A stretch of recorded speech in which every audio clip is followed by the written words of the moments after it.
ஏ ஜனனி பாருங்கடா எவ்வளவு அமைதியா உட்கார்ந்துருக்கு பாரு அந்த பிள்ளை. இல்ல இந்த புள்ள அக்கா அக்கா மாதிரி தான் சொன்னே. நான் வந்து அக்கா மாதிரியா என்ன போய் புள்ளன்ற வெங்காயம். ஜனனி அக்கா இனிமே நான் அப்படி கேட்க மாட்டேங்க.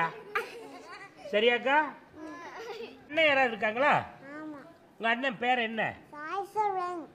சாய் சரணா? சாய் சரண் வந்து உன்னை எப்படிமா கூப்பிடுவான்? ஜனனின்னு கூப்பிடுவானா ஜனனி அக்கான்னு கூப்பிடுவானா? ஜனனி அக்கா. உங்க அப்பா பேர் என்ன சொன்ன? கார்த்திக் மணி. கார்த்திக் மணி உன்னை எப்படி கூப்பிடுவாரு? ஜனனி அக்கா. ஜனனி அக்காவா? எங்க ஒரு வாட்டி உங்க அப்பாவை கூப்பிட சொல்றேன். கார்த்திக் மணி ஒரு வாட்டி நீங்க ஜனனியை கூப்பிடுங்க. ஜனனிமா? இல்ல தப்பு. ஜனனி அக்கா. ஹலோ ஹலோ மிஸ்டர் கார்த்திக் மணி அப்படி சொல்லுமா? ஹலோ மிஸ்டர் கார்த்திக் மணி. நான் பேரு